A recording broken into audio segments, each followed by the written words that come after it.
Hi, and welcome back to Signstuck, the postmodern primer based on Andrew Hussey's webcomic, Homestuck. Today we're going to be looking at Linda Hutcheon and her idea of complicitous critique.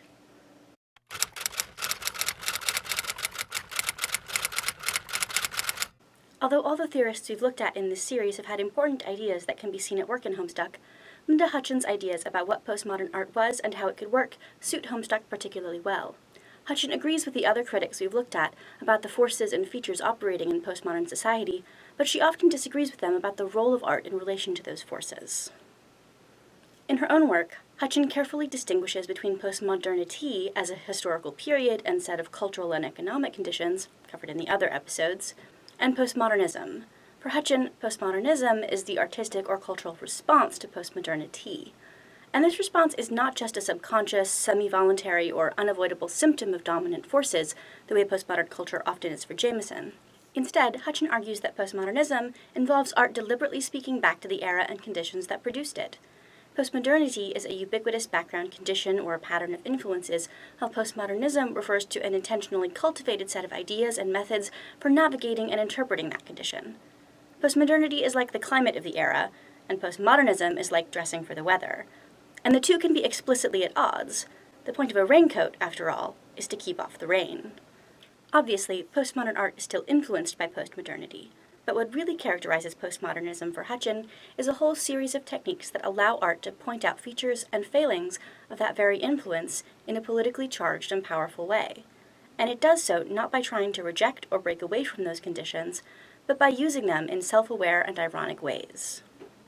It must be admitted from the start that this is a strange kind of critique, one bound up, too, with its own complicity with power and domination, one that acknowledges that it cannot escape implication in that which it nevertheless still wants to analyze and maybe even undermine. The ambiguities of this kind of position are translated into both the content and form of postmodern art, which thus at once purveys and challenges ideology.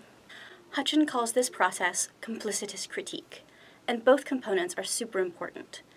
If a piece of art isn't making any challenge to dominant ideas or social systems, that is, if it's all complicity, then it's not doing anything particularly interesting or radical. If it's basically traditional messages conveyed in a traditional way, then there's not really anything postmodern about it. But it also has to be complicit. If it doesn't use any of the dominant images or ideas, then it isn't really relevant to the things it wants to challenge. Part of the point of complicity is to speak to culture from the inside, in its own language, in order to be heard. It's also important for postmodern works to be self-conscious about their complicity.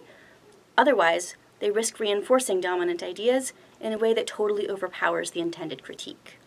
When Rose realizes that Suburb kind of screws the players over, she moves from a total acceptance of the game's plans and precepts to a total rejection of them, and this blinds her to the ways that she is still carrying out the role that the game expects her to. Early on, she tells John, "If the meteor is a game construct, I think the only thing to do is to proceed and try to solve the dilemma on the game's terms." But after becoming disillusioned, she goes all the way to the opposite extreme. The objective is no longer to win. What are we actually shooting for here? To do as much damage to the game as possible. To rip its stitches and pry answers from the seams. We will snatch purpose from the jaws of futility.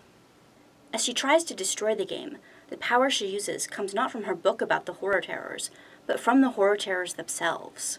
As Doc Scratch implies, why would this mundane combination of objects grant a child such an alarming mastery over dark forces all at once? Would it be so difficult to believe the power you found to devastate your planet and create shortcuts through your session is not entirely by your own device?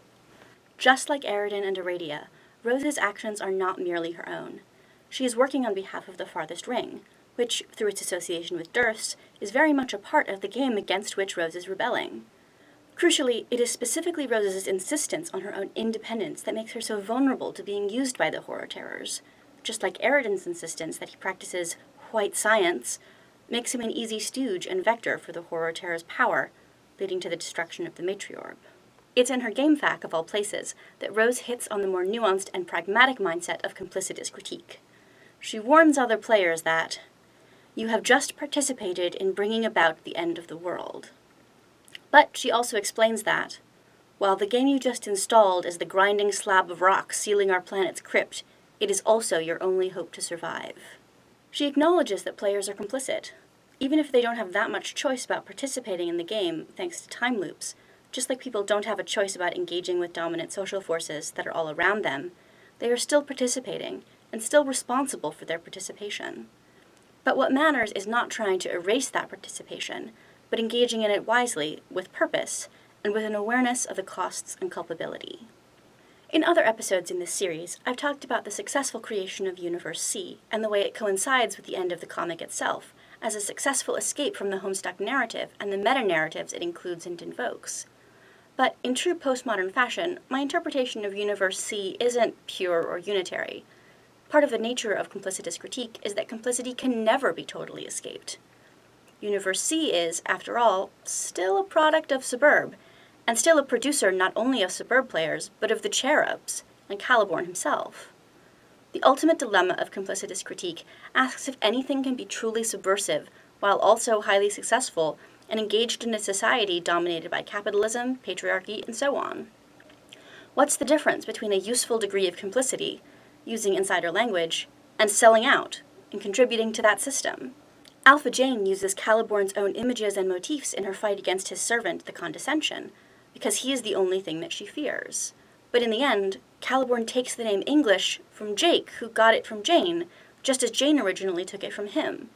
Her fight against his domination of her planet is therefore co-opted into and made part of his domination. And in the same way, other oppressive forces co-opt other forms of rebellion, from corporations that make Che Guevara t-shirts in sweatshops, to the Katniss Everdeen branded makeup using feminist language to reinforce patriarchal pressure for girls to look like an airbrushed version of Jennifer Lawrence in order to feel good about themselves. Is Katniss still feminist at that point? When does the balance shift?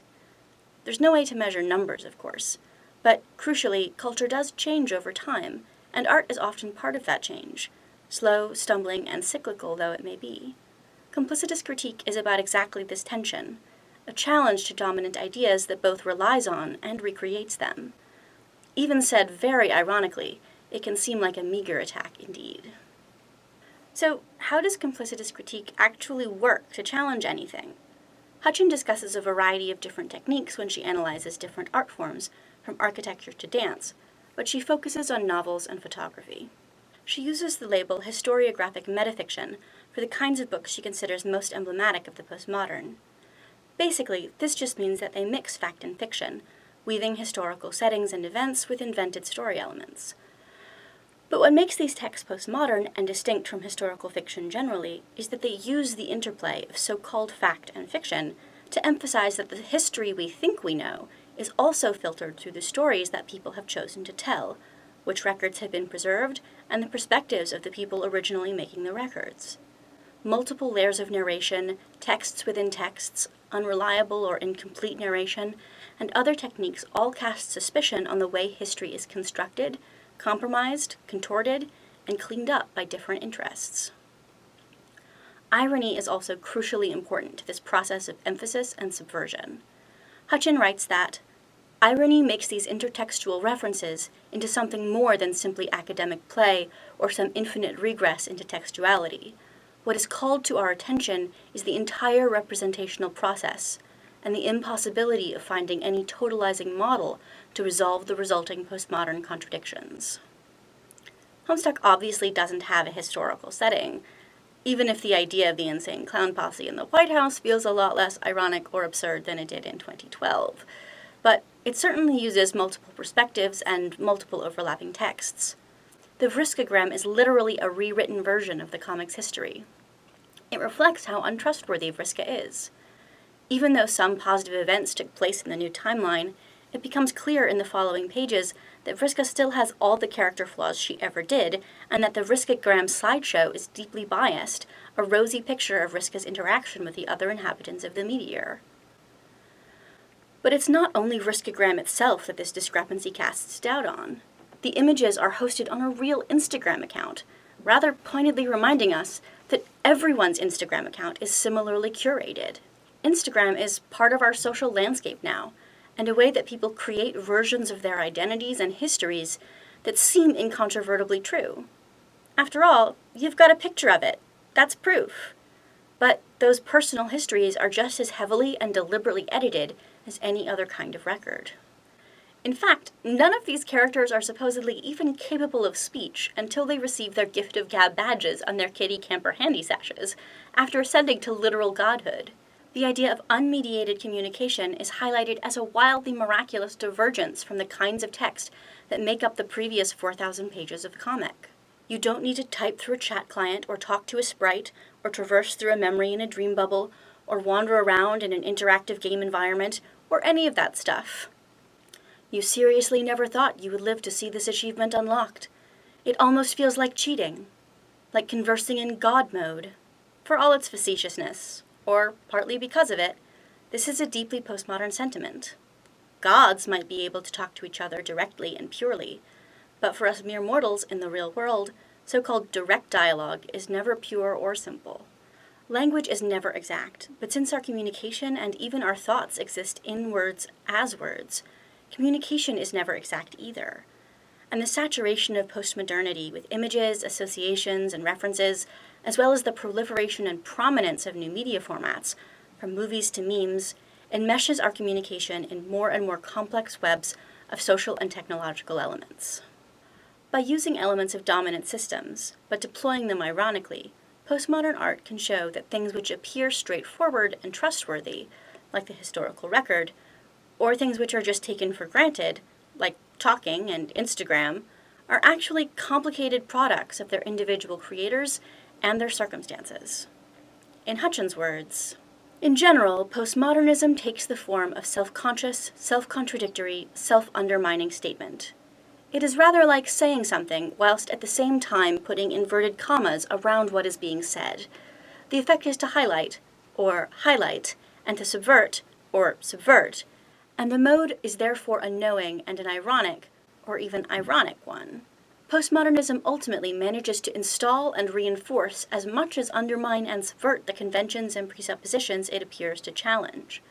Nevertheless, it seems reasonable to say that the postmodern's initial concern is to point out that those entities we unthinkingly experience as natural, they might even include capitalism, patriarchy, and liberal humanism, are in fact cultural, made by us, not given to us. Irony is crucial to complicitist critique because an ironic tone says one thing, the complicit thing, the thing which a culture has the words to say, but is able to mean the opposite at the same time and in the same breath. But the contradictions don't just cancel out into nonsense. By questioning itself, a postmodern piece shows how its pieces can, and perhaps should, be questioned, no matter how prevalent, proper, or obvious they may seem when presented more straightforwardly. From Sweetbro and Hella Jeff's ironic terribleness, to the Strider's many-tiered ironic mastery, to the comic's constant self-deprecating references to itself, this self-undermining spirit runs through every level of Homestuck. Rhapsodizing about irony, Dirk says, "Through an intense commitment bordering on religious devotion to the absolutely inane, absurd, or plain fucking stupid, a very different kind of sincerity begins to materialize. One of reverence to the ridiculous. You begin to mean it, but what exactly it is you mean is never quite what appears on the surface, and is utterly inaccessible to obtuse and literal minds. That you mean it then becomes inseparable from the joke, and additional rich strata of humor may be stripped aggressively from this irreconcilable truth." And of course, the very fact that Dirk can give such a straight-faced description is itself another joke. In the end, whatever Dirk is doing for the ironies starts off absurd and ends up obtuse, but by constantly undermining and reinforcing itself in this kind of endless vacillation, it calls attention to the very activity of undermining. By contradicting itself back and forth, meaning it and not meaning it simultaneously, a postmodern text complicates the ideas that it contains. The reader or viewer is pushed into looking at it from different angles, and thinking about what the potential consequences of whether it means it or not are. One of the most effective techniques that art has for accomplishing this, especially in response to the particular concerns of postmodernity, troubled as it is by the proliferation of mass media images and the loss of faith in traditional cultural touchstones, is parody. The postmodern appears to coincide with a general cultural awareness of the existence and power of systems of representation which do not reflect society so much as grant meaning and value within a particular society. However, there is a paradox involved in this awareness. On the one hand, there is a sense that we can never get out from under the weight of a long tradition of visual and narrative representations. And on the other hand, we also seem to be losing faith in both the inexhaustibility and the power of those existing representations. And parody is often the form this postmodern paradox takes. This paradox is particularly insidious. The postmodern moment is full of realizations about all the problems the past has left us with. But by definition, we have only the past to build on, and only things that have come to us from and through the past to build with. Parody confronts this contradiction by using pieces of the past, be they images, ideas, voices, styles, cadences, or other forms of inheritance, and arranging them in a way that reveals or even emphasizes their limitations, and/or while stripping them of their original or official contexts. Forms that are less subject to questioning in their original state due to respect or simple familiarity become more exposed and more approachable through parody, which term Hutcheon interprets rather broadly. It isn't confined to strict mockery or to imitation of individual works. Hutcheon's idea of parody is often contrasted with Jameson's idea of pastiche. In both cases, fragments of previous eras are reused and remixed in a subversive tone. But in Hutcheon's conception, instead of leading to the diminishing of artistic originality, this remixing and reframing changes how we look at both the new product and the sources it draws on, where those sources persist all around us. The clearest example of Homestuck using parody to highlight the unnatural nature of normal and dominant social structures is nothing less than troll shipping quadrants. Human romance is hugely culturally determined.